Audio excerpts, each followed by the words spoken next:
നാമം ജപായനം പുണ്യം നിരുപമദീപാങ്കുരം പോലെ സ്വരശ്രുതിലയവരമതുലം ദീവാങ്കണം മോക്ഷസംഗീതസാരം നീളും വഴിത്താരയിൽ ജീവതാരം മന്ത്രാലാപം മായാവിൻ നിൻ പ്രസാദം. ദീപം ദീപം ദീപം. ഏവർക്കും സന്ധ്യാദീപത്തിലേക്ക് സ്വാഗതം.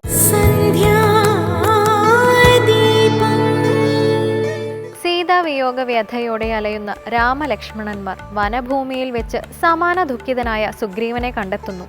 ശത്രുവിനെ വധിച്ച് ഭാര്യമാരെ വീണ്ടെടുക്കുന്നതിന് പരസ്പരം സഹായിക്കാമെന്ന് പറഞ്ഞുകൊണ്ട് ഇരുവരും സന്ധി ചെയ്യുന്നു. രാമസുഗ്രീവ സൗഹൃദമാണ് ഇന്നത്തെ രാമായണ പാരായണത്തിലൂടെ നാം കേൾക്കുന്നത്.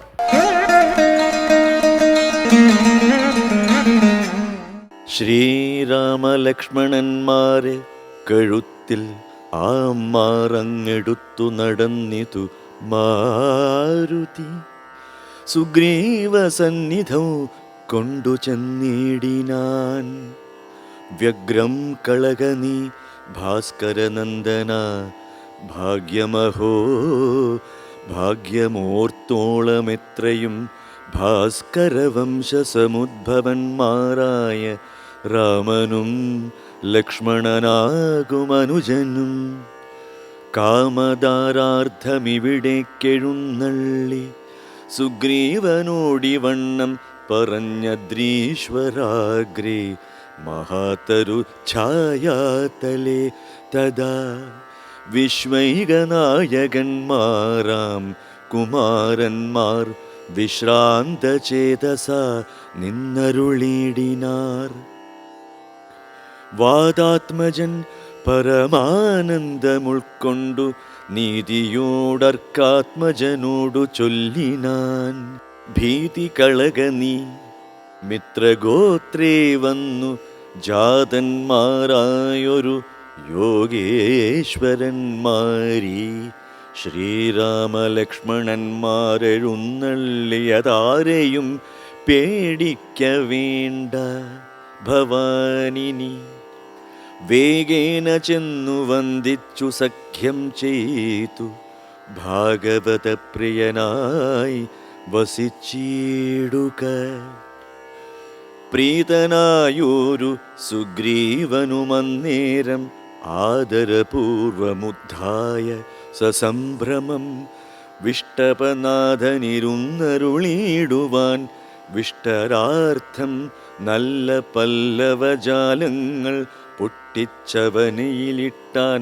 അതു നേരം ഇഷ്ടനാം മാരുതി ലക്ഷ്മണനുമൊടിച്ചിട്ടതു കണ്ടു സൗമിത്രി സുഗ്രീവനും പുഷ്ടമോദാലൊടിച്ചിട്ടരുളിടിനാൻ. തുഷ്ടി പൂണ്ടെല്ലാവരുമിരുന്നിടിനാർ. നഷ്ടമായി വന്നിതു സന്താപസംഘവും മിത്രാത്മജനോടു ലക്ഷ്മണൻ ശ്രീരാമവൃത്താന്തമെല്ലാം അറിയിച്ചതു നേരം. ധീരനാം ആദിത്യനന്ദനൻ മോദേന ശ്രീരാമചന്ദ്രനോടാശു ചൊല്ലിയിടിനാൻ. നാരീമണിയായ ജാനകീദേവിയെ ആരാഞ്ഞറിഞ്ഞു തരുന്നുണ്ടു നിർണയം. ശത്രുവിനാശത്തിനടിയനൊരു മിത്രമായി വേല ചെയ്യാം തവാജ്ഞാവശാൽ. ഏതുമിതു നിരൂപിച്ചു ഖേദിക്കരുതാധികളൊക്കെ അകറ്റുവൻ നിർണയം. രാവണൻ തന്നെ സകുലം വധം ചെയ്തു ദേവിയെയും കൊണ്ടുപോരുന്നതുണ്ടു ഞാൻ. ഞാനൊരവസ്ഥ കണ്ടേനൊരു നാളതു മാനവവീര തെളിഞ്ഞു കേട്ടിടണം. മന്ത്രികൾ 4 പേരും ഞാനുമായി അചലാന്തെ വസിക്കുന്ന കാലം. ഒരു ദിനം പുഷ്കരനേത്രയായൊരു തരുണിയെ പുഷ്കരമാർഗേണ കൊണ്ടുപോയാനൊരു രക്ഷോവരൻ, അതു നേരമസുന്ദരി രക്ഷിപ്പതിന്നാരുമില്ലാഞ്ഞു ദീനമായി രാമരാമേതി മുറയിടുന്നോൾ. തവ ഭാമിനി തന്നെയവളെന്നതേ വരൂ. ഉത്തമയാമവൾ ഞങ്ങളെ പർവ്വതേന്ദ്രോത്തമാങ്കേ കണ്ട നേരം പരവശാൽ ഉത്തരീയത്തിൽ പൊതിഞ്ഞാഭരണങ്ങൾ അദ്രീശ്വരോപരി നിക്ഷേപണം ചെയ്താൾ. ഞാനതു കണ്ടിങ്ങെടുത്തു സൂക്ഷിച്ചു വച്ചേൻ, അതു കാണണമെങ്കിലോ കണ്ടാലും. ജാനകീദേവി തന്നാഭരണങ്ങളോ മാനവവീര ഭവാനറിയാമല്ലോ എന്നു പറഞ്ഞതെടുത്തു കൊണ്ടുവന്നു മന്നവൻ തൻ തിരുമുമ്പിൽ വച്ചിടിനാൻ. രാമ രാമ രാമ രാമ രാമ രാമ പാഹി മാം, രാമചന്ദ്ര രാമചന്ദ്ര രാമചന്ദ്ര പാഹി മാം, രാമ രാമ പാഹി മാം, രാമചന്ദ്ര പാഹി മാം, രാമ രാമ രാമ രാമ രാമ രാമ പാഹി മാം. രാമസുഗ്രീവ സഖ്യത്തിന്റെ ഊഷ്മളമായ രംഗം നമുക്ക് കൂടുതൽ വിശദമായി കേട്ടറിയാം.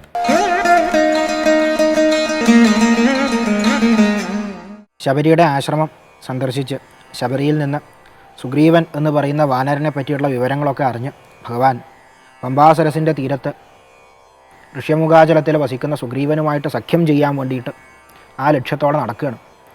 ശബരി കൊടുത്തിട്ടുള്ള ഉപദേശം അങ്ങയുടെ പത്നിയെ കിട്ടാൻ വേണ്ടിയിട്ട് രാവണൻ എന്ന് പറയുന്ന രാക്ഷസൻ്റെ കയ്യിൽ നിന്ന് അങ്ങയുടെ പത്നിയെ വീണ്ടെടുക്കാൻ വേണ്ടിയിട്ട് അങ്ങ് ഏത് ദുഃഖമാണോ ഇപ്പോഴനുഭവിക്കണത്, പത്നീവിരഹ ദുഃഖം അങ്ങ് അനുഭവിക്കണത് മാതിരി അതേ ദുഃഖം അനുഭവിക്കണ ഒരാൾ ഋഷ്യമുഖ പർവ്വതത്തിലുണ്ട്. സുഗ്രീവൻ എന്നാണ് അയാളുടെ പേര്.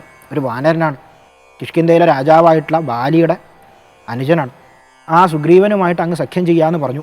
അങ്ങനെ പമ്പാസരസിൻ്റെ തീരത്ത് ശ്രീരാമചന്ദ്രസ്വാമിയും ലക്ഷ്മണനും രണ്ട് സൂര്യന്മാർ ഭൂമിയിൽ വന്നതുമാതിരിയുള്ള തേജസ്സോടു കൂടിയിട്ട് നടക്കുന്നത് കണ്ട് ആ ഋഷ്യമുഖ പർവ്വതത്തിലിരിക്കുന്ന സുഗ്രീവൻ ആധിയായി. കാരണം രണ്ട് ബ്രാഹ്മണന്മാരെ മാതിരിയാണ് ഇവർ നടക്കുന്നത്. രൂപം, വേഷം ഇതൊക്കെ ബ്രാഹ്മണൻ്റെതാണ്. താപസൻ്റെ വേഷമാണ്. മരമുരിയൊക്കെ ധരിച്ചിട്ടാണ് നടക്കുന്നത്. രാജാലങ്കാരങ്ങളൊന്നുമില്ല. പക്ഷേ അവരുടെ വേഷത്തിൽ സംശയം ജനിപ്പിക്കുന്നതായിട്ടുള്ള രണ്ട് കാര്യങ്ങളുണ്ട്. കയ്യിൽ അമ്പുണ്ട്, വില്ലുണ്ട്. ചാപബാണങ്ങളോടുകൂടിയാണ് നടപ്പ്. ബ്രാഹ്മണൻ്റെ വേഷം, താപസൻ്റെ വേഷം, എന്നാൽ ക്ഷത്രിയൻ്റെ ആയുധങ്ങൾ കയ്യിൽ. ഇത് കണ്ടപ്പോഴാകെ സംശയമായി. കാരണം ബാലി തന്നെ കൊല്ലാൻ വേണ്ടിയിട്ട് വിട്ട ആൾക്കാരാണ്. ബാലിക്ക് വരാൻ പറ്റില്ല എന്നേ ഉള്ളൂ, മറ്റുള്ളവരെ വിടാൻ പറ്റില്ല എന്നില്ല. അതുകൊണ്ട് ബാലി വിട്ട ആൾക്കാരാണെന്ന് വിചാരിച്ചിട്ട് തൻ്റെ ഏറ്റവും പ്രധാനപ്പെട്ട ഏറ്റവും ഇഷ്ടനായിട്ടുള്ള മന്ത്രിയെ വിളിച്ചു, ഹനുമാൻ സ്വാമി. അവിടെയാണ് നമ്മൾ ഹനുമാൻ സ്വാമിയെ കാണുക. ആ ഹനുമാൻ സ്വാമിയോട് പറഞ്ഞു, രണ്ടുപേരെ കണ്ടോ നീ? ആ വരണ രണ്ടുപേര് കണ്ടാൽ ബ്രാഹ്മണരാണെന്ന് തോന്നും, താപസന്മാരാണെന്ന് തോന്നും. പക്ഷേ എനിക്ക് തോന്നുന്നില്ല താപസന്മാരാണ്. അവരുടെ കയ്യിൽ ആയുധങ്ങളുണ്ട്. അത് നന്നായിട്ട് പിടിച്ചുപയോഗിച്ച ശീലമുള്ളവരാണെന്ന് തോന്നുന്നുണ്ട്. സ്വയരക്ഷയ്ക്ക് വേണ്ടിയിട്ട് വെറുതെ പിടിച്ചിട്ടുള്ളതല്ല. അതിൽ നല്ല കൈത്തഴക്കം വന്നവരാണ്. അതുകൊണ്ട് നീ ചെന്നിട്ട് വിപ്രവേഷം ധരിച്ചിട്ട് നീ ചെന്ന് അവരുടെ വൃത്താന്തം അറിഞ്ഞിട്ട് വരിക. ഹനുമാൻ സ്വാമിയുടെ ഒരു പ്രത്യേകത, നല്ല ശുദ്ധമായിട്ടുള്ള വാക്കുകൾ പ്രയോഗിക്കുന്ന ആളാണ്. വാക്കുകളിൽ ഒരു അപശബ്ദം പോലും ഉണ്ടാവില്ല. വൈയാകരണനാണ്. വ്യാകരണത്തിൻ്റെ മറുകര കണ്ട ആളാണ്. സ്വയം സൂര്യനാണ് വ്യാകരണം പഠിപ്പിച്ചതെന്ന് പറയും ഹനുമാൻ സ്വാമി.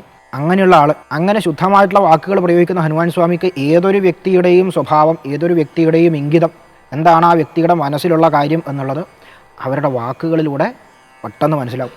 അതാണ് ഹനുമാൻ സ്വാമിയുടെ പ്രത്യേകത. അതുകൊണ്ട് നേരെ വിട്ടു. ഹനുമാൻ സ്വാമി ഒരു വടുവിൻ്റെ വേഷത്തിൽ ചെന്നു. എന്നിട്ട് പറഞ്ഞു, നിങ്ങൾ ആരൊക്കെയാണ്? രണ്ട് കുമാരന്മാർ, തേജസ്വികളായിട്ടുള്ള ക്ഷാത്രവീര്യം തുളുമ്പുന്ന രണ്ട് കുമാരന്മാർ, നിങ്ങൾ ആരാണെന്ന് ചോദിച്ചു. അപ്പോൾ ഭഗവാൻ ശ്രീരാമചന്ദ്രസ്വാമി തൻ്റെ വൃത്താന്തങ്ങളൊക്കെ പറഞ്ഞു കൊടുത്തു. ഇങ്ങനെ ദശരഥ മഹാരാജാവിൻ്റെ പുത്രനാണ്, പിന്നെ പിതാവിൻ്റെ ആജ്ഞ അനുസരിച്ച് വന്നതാണെന്നൊക്കെ.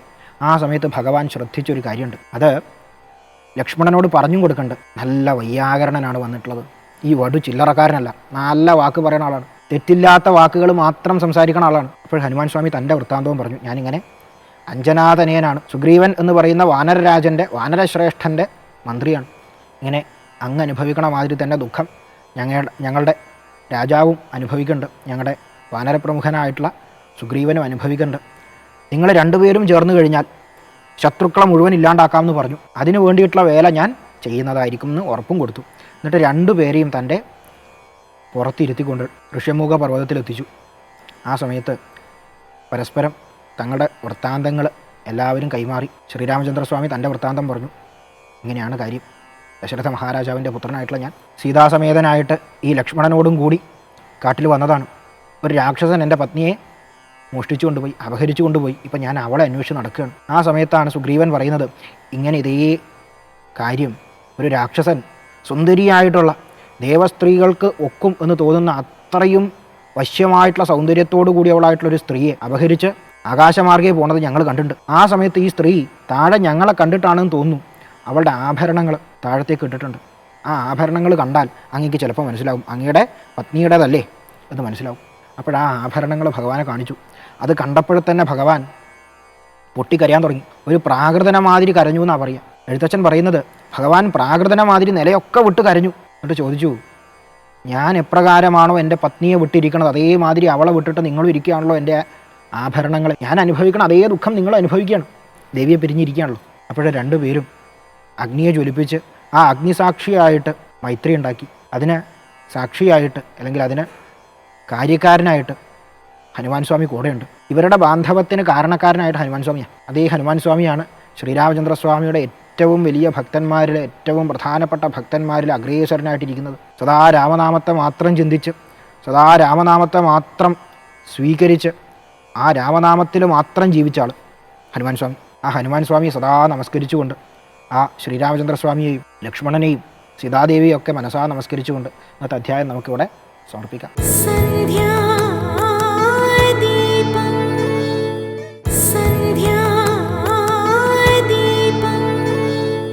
ഇനി ഇന്നത്തെ ദീപാരാധന കാഴ്ചയ്ക്കായി ക്ഷേത്രാങ്കണത്തിലേക്ക് പോകാം.